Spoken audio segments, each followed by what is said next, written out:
Hey, church family. I have the privilege of bringing the Midweek Bible study to you this week. And so I want us to find our Bibles, if we could, open it to the book of Psalm 127. And I would ask you to turn there. We're going to consider a psalm today written by Solomon. And I want us to think about the theme of being dependent upon the Lord and not ourselves, and being dependent upon Him in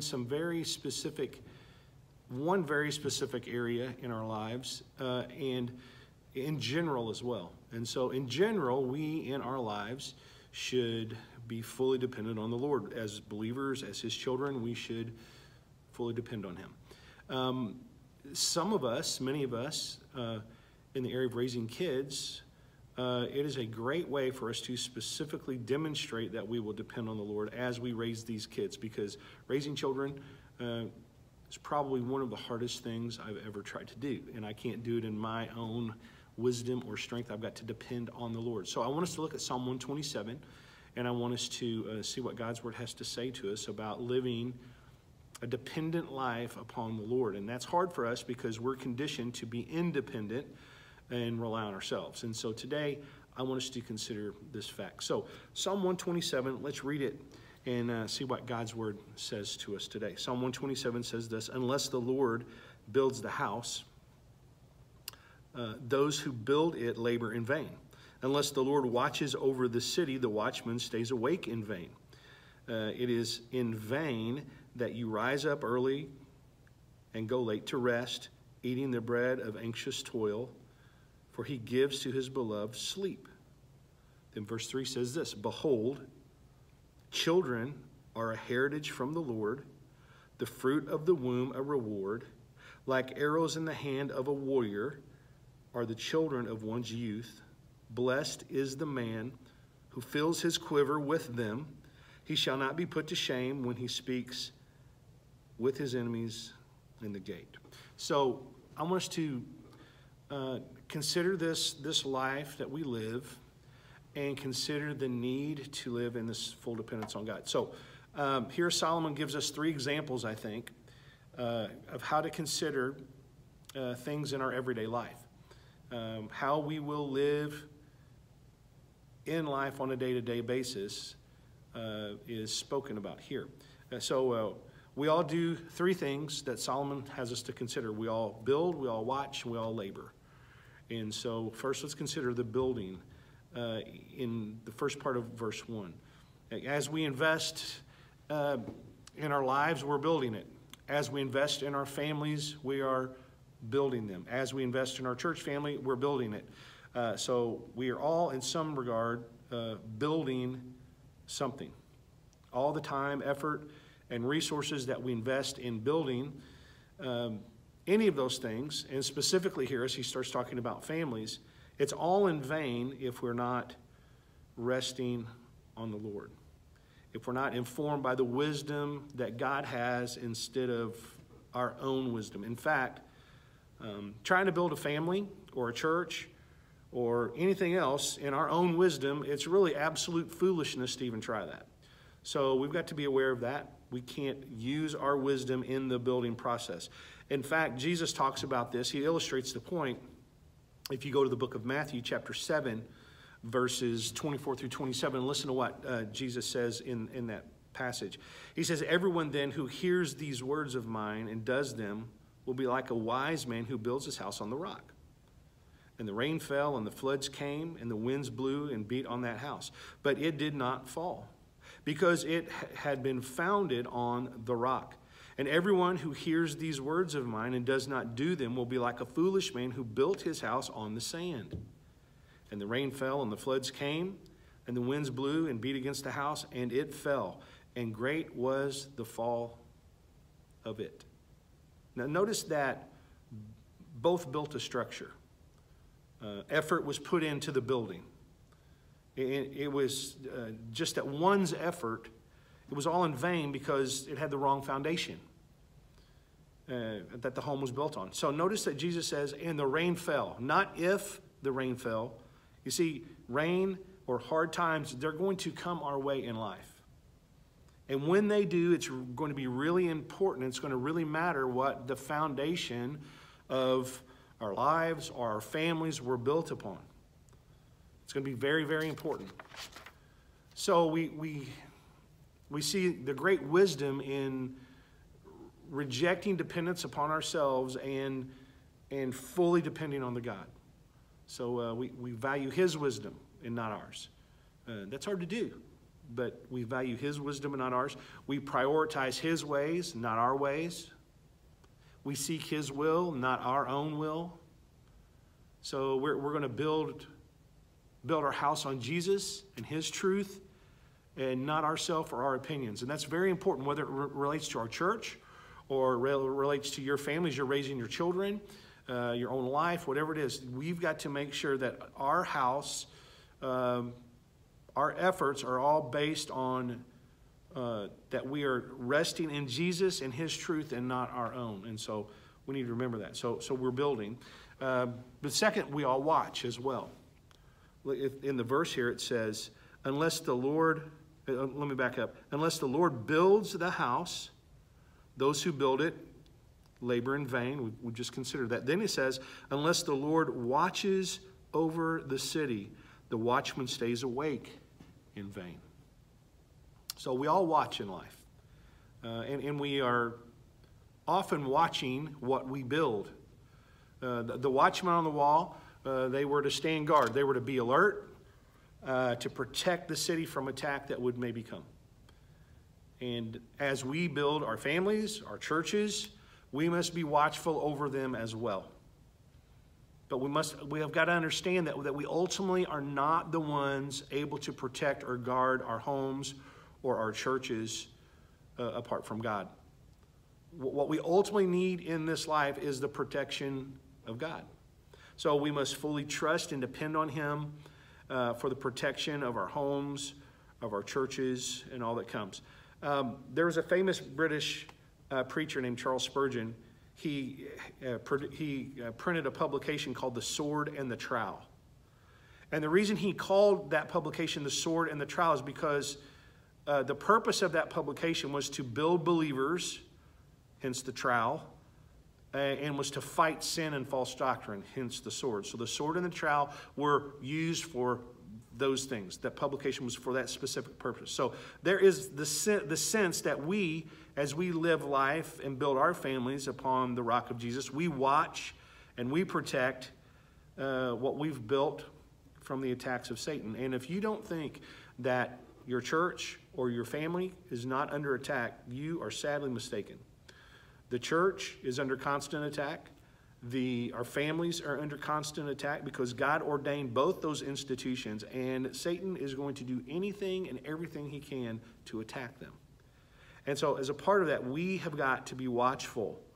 We're watchful. So we're encouraged in life to remember that our lives and the lives of our children, it's all in God's hands, and that it is best and the safest place that we could ever be is right in His hands. So as we live, we should depend so much on God to watch over our lives that we'll be open to whatever God calls for us in our lives. So we're understanding. So let's take families, for instance. You raise your kids.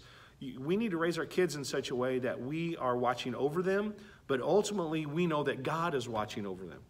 And that we raise them in such a way that we want to encourage our kids to follow and to do all that God will call in their life. Now, when they do that, it gets outside of our control. Because when we encourage our kids to pray to God and for God to do His work in them or to call them to certain things, God will call them to vocations. He will call them to a future that we can't plan, that only God can plan. And whatever that is, we've got to be okay with it as parents. And so we've got to build and we've got to watch over our children and all that we've invested in them. But ultimately, it is God who protects them. Now, I'm having to live this out right now. I'm getting a PhD in this right now because one of my kids, Nick, one of your pastors, Pastor Nick and Melissa, and one of my little granddaughters, Eliana, they are getting ready now to leave and to go to Japan. And they're going there on mission. And it's hard. It's hard for them. It's hard for them to leave right now. It's not. This isn't easy. But they know that God has a call in their life, and they are willing to go. The easiest thing for them to do would be to stay here, to be with their family, to be with their church family, to be in the job and the friends that they have. Everything is here. And the easiest thing for Nick and Melissa to do and Eliana to do is to stay right here. But that's not what God's plan is. So they've got to go. Even as it's difficult, they've got to go. The best thing to do is always be in the will of God. And so they've got to go. And I, as a parent, have got to support that and understand that. And understand that God will be the one that will watch over them. He will protect them better than I ever could. And so I've got to trust in that and just believe that the building, the investment that's been done over the course of time in their life and as God's done in their life has brought us to this point to where now the watching over their lives is now all in God's hands as He fulfills what it is that He has for them to do now. So we've got to give our lives to Jesus in such a way that we fully depend on Him and trust Him to watch over our lives, over our church, and over our children. But third, not only do we build and we watch, we also labor. All of us labor. We're all working. Look what it says in verse 2. It is in vain that you rise up early and go late to rest, eating the bread of anxious toil, for He gives to His beloved sleep. Now, we can all relate to this one, can't we? I mean, it makes no sense for us to work in this life fully depending on ourselves, because if we do, this is what will happen. Whatever it is that you labor in this life, whether it is inside the home or outside the home, you should not work in such a way that it all depends upon you and your effort. Getting up early and working late may show that you're dedicated and you're ambitious, but it may also show that you're self-dependent and insecure. So a life of self-dependence will drive us to work harder and faster, but often that is exactly the dynamics that leads us to burnout and destruction, self-destruction. And so we've got to labor wisely. We've got to understand this. We spend our time building and watching and working. And if we do all these things as if we must do it in our own strength, we're effectively living as if we don't believe God's even there. We're living as if we're an atheist. We never consult God. We just build, watch, and labor in our own wisdom. And that is no way for us, especially children of God, to live. We can't live that way. And these things done in our own strength, it only leads to restlessness and worry and burnout. And we all can get there if we are not careful. So we've got to live in full dependence upon God in our lives. We've got to do the things that we've talked about. We've got to build. We've got to invest in things, whether it's our families, our church, our lives, whatever. We've got to watch over those things that we've been building and ultimately know that God is the one that will protect. God is the one that will watch over. And then ultimately, we've got to labor. But we labor in wisdom, not in our own strength, not in our own wisdom, but we labor wisely. The second point we consider this morning is that we must, and here it gets a little bit more specific, is that we raise kids in full dependence of God. So that's very important. We live life in full dependence on God, and then now we get more specific. We are raising children in full dependence on God. Now, I don't know, everyone doesn't have children, and I understand that, but I think there's still principles here that all of us can benefit from, and specifically parents. And so we've got to realize that there's no way that we can raise these children that God's given us other than to be fully dependent upon Him. I mean, if there's anything that's ever humble you in life, it's raising children. It's understanding and knowing as parents you don't have all the answers. You know, you get put in situations that you've never been in before, and we are constantly reminded that we need God in this. So we're tempted instead, though, sometimes to raise kids in our wisdom, which is very dangerous. Or we're tempted to raise them by the example of parenting that we were raised by, and sometimes that's good, and sometimes that's really bad. Or we're also sometimes tempted to just consult culture and to follow the latest ideas about what it means to raise children. And all those things are not good. Our own wisdom is not good. Oftentimes, the example that we've seen of parenting in our lives when we were children sometimes is not good. And then to consult culture is very dangerous in raising children. And so I want us to consider 3 subpoints here in these verses 3 through 5, that can help us. So verses 3 through 5, let's read it really quick as a reminder. Behold, it says, children are a heritage from the Lord. The fruit of the womb is a reward. Like arrows in the hand of a warrior are the children of one's youth. Blessed is the man who fills his quiver with them. He shall not be put to shame when he speaks with his enemies in the gate. Okay, so let's see here.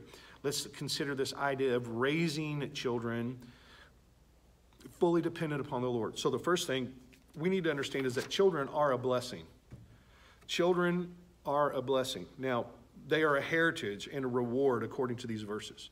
And please understand that they are not just a blessing when when you hear that you're pregnant. Like they're not just a blessing when you have a gender reveal party. They're not just a blessing when you see the miracle of birth, even though that's great. I always tell young couples when they're getting ready to have their first child, you're getting ready to see a miracle right before your eyes, because that's exactly what it is. You see the miracle of birth. Their kids are not just a blessing when they succeed or achieve and do great things. That's not the only times that children are a blessing.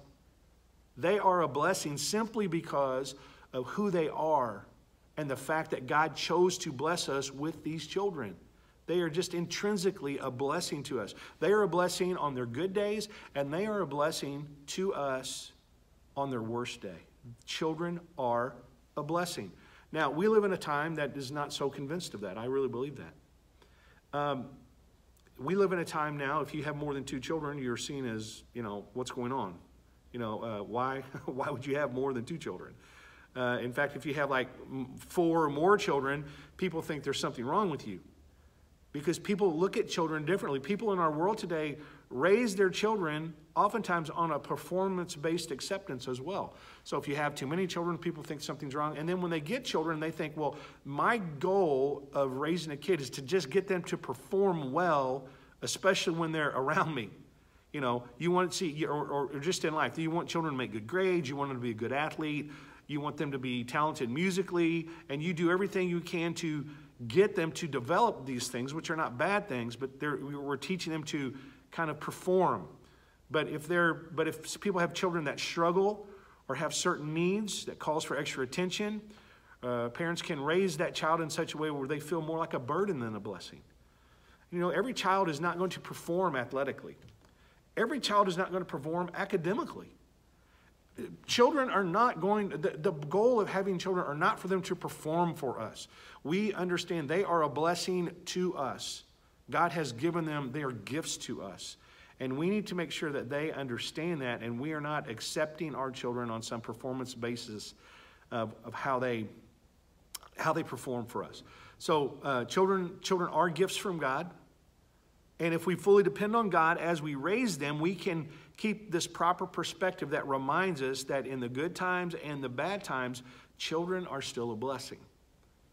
Even when my children are on their worst day, they're still a blessing to me. God has blessed me with them. And I need to remember that. And I would encourage you to remember that as well. So along with this, that we understand that children are a blessing, there is a part that we have to participate, that we understand children must be trained. Children must be trained. They are given to us. We are stewards of receiving these children from God, and we are to train them now. We're to invest in them. When our child comes to us, they have a problem. Every child that's born into this world has the same problem. Every human born into this world has the same problem. They're sinners. They have a sin problem. And as they grow up with this problem, we've got to help them understand the difference between right and wrong. And our job is not to raise our children to perform, like I said earlier, with right behavior where they perform for us when they're around us, but we don't know how they're going to act when they're not around us. No, we are investing in them. We're training their lives. Our training is going to go after their heart. That's important. We must raise them with the truth of the gospel of Jesus Christ, because that is the very thing that will remedy the problem they're born with. It's the gospel. So you see, it's only the gospel of Jesus Christ that can change the affections of my children's heart from their own sinful, selfish desires to a life where they want to be surrendered and submitted to Jesus. And I can't force that on them. I can't make them do that, but I can help shape and mold them and expose them to the gospel and share the gospel with them and watch the gospel bring the change in their life that needs to be brought. So it's only the gospel that can change them from their life of self-dependence to a life of full dependence on God. And so that's what I want to busy my life with, and that's what we've got to train our children in the gospel. So warriors back in this day would take time to fashion their arrows so they would shoot effectively, so they could launch these arrows effectively. And they would bend and shape the arrow to get them to be all that they needed to be as an arrow. So they would bend and shape them. They wouldn't break them, but they would bend and shape them. They would sharpen them.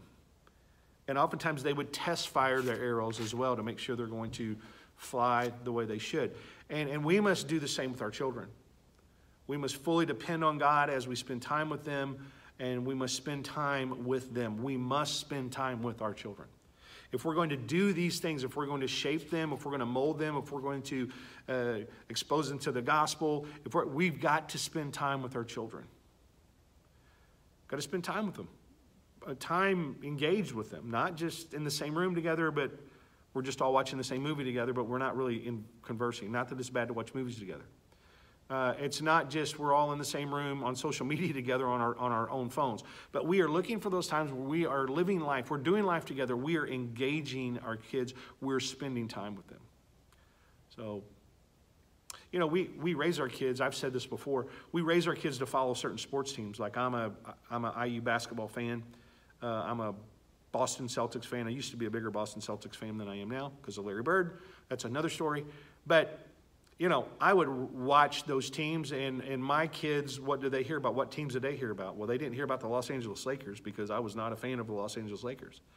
They didn't hear about University of Kentucky basketball because I was not a UK fan. I was an IU fan. And so my kids, I would expose them to those things. They would, you know, you expose your children to, you know, sweatshirts from the teams that you follow. You take them to the games of the teams that you want to go watch. You watch them on TV. You spend time together watching that team on TV together. You're going to take time to spend time with them to invest the support of that team in their life as well. That's what you want. You don't want to raise a child that roots against you. You want them to be rooting for the same team that you like as well. And so people do that all the time. They mold and shape their kids to like the teams that they like. Sometimes it works, sometimes it doesn't. But they spend time doing that. But in a much greater way, we've got to make sure we're not talking about being a fan of a sports team. We're talking about spending time with children and exposing them to the gospel, being around the things of God, spending that time so we can do this most important thing of training our children in truth. And we've got to expose them to that, and it takes time and effort. You see, this verse tells us that, you know, our children come, and then they get older, and we get older. And sometimes you launch these arrows out, your kids, and they're taking a really long journey. But they're all going on a journey, whether it's a long distance or short distance. They're still on their own journey. You're launching them out. They are outgoing now, but they're still your children. Just because Nick and Melissa and Eliana are going to Japan does not mean that they're no longer my children. Nick is still my son. I still have connection with him, and I always will for the rest of my life, and I will always be there to support him, and he will always be there to support me. And that goes for my daughter Morgan and my other son Trey. They are adults. They are growing. They have their own lives. They're going to have their own families. They're going to have their own interests, and they're going to need to live their lives. But if I've done what I needed to do as a father, and Paula as a mother, and if we have invested in them, if we have trained them, if we have molded and shaped them, and they are launched out into this world, we are still connected to them. You see, children are lifelong companions. Look in verse 5. It says, blessed is the man whose quiver is full. His quiver fills his quiver with them, talking about arrows. He shall not be put to shame when he speaks with his enemies in the gate. Now, one commentator said that this was the first form of medical health plan. So The plan was to raise your children in such a way that they knew they were a blessing to you. You spent time investing in them, and when you were older, they would be with you to be a blessing and to invest in you. And we see this played out in families all the time. That as people get older, their family comes together. They help care for their loved ones. I see this in our church played out all the time in families in our church. You have your father or your mother. They're getting older. They have health needs. They have concerns. They have physical needs, whatever it is. And I have seen with my own eyes, and I see it even actively right now in our church, how children of these parents who are now getting older, these children are adults now, and they are stepping in and they are caring for and loving well their parents, because children are lifelong companions. You see, going to the city gate was where their transactions were made and where disputes were settled. And the man that could stand in the blessing of his many children would have a better standing at the gate because they were there to support them and to help them. And we've got to remember that in all the building and watching and working and raising, we've got to fully depend on God in all of that. We've got to reject this life of self-dependence and surrender fully to God in life. And listen, as you're raising children, that will help you greatly. If your children will know that you are parenting them with God's help and you are leaning on God for His wisdom, that will give you a standing in the lives of your children as well. They will appreciate that over the course of time. Because as a parent, we're going to fail. We're not always going to get it right. But if our children know, ultimately, even in our failures, we're going to run back to God. We're going to be honest to our children. When we fail, we're going to make it right. They know we're still walking with the Lord. God will honor that. And we understand that children are our lifelong companions to see us all the way through. We're always family. And we're there for one another. Now, let me just remind you of something. It was Solomon, the wisest man to ever live, who God used to pen these words that we've considered today. And that's somewhat ironic because if you know anything about Solomon's life, you know that he did not always follow these truths. He lacked nothing regarding wealth or wanting anything. Yet despite all his great accomplishments and all his treasure, Solomon eventually turned his heart away from the Lord, who provided him with all of those things that he had. Why? Because he failed to exercise the one gift that God had abundantly given to him. He failed in his ability to exercise wisdom. And instead, he followed the way of the fool. And so I'm just praying that God would help us to make sure that we walk in wisdom. We fully submit ourselves. We're fully dependent upon God as we live out this life that God's given us. As we live in full dependence in our life on Him, and as we live in full dependence upon God as we raise the children He's given us. He'll help us with that. And we need that help.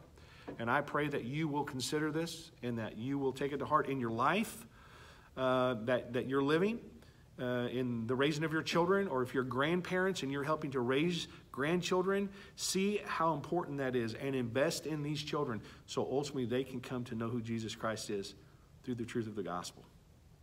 I hope you have a great day, and I hope to see you soon. If you're able and you're well, I'd love to see you in church on Sunday. If you can't come, please continue watching from home and stay connected and keep hearing the word. Stay connected to your church family. We love you all very much.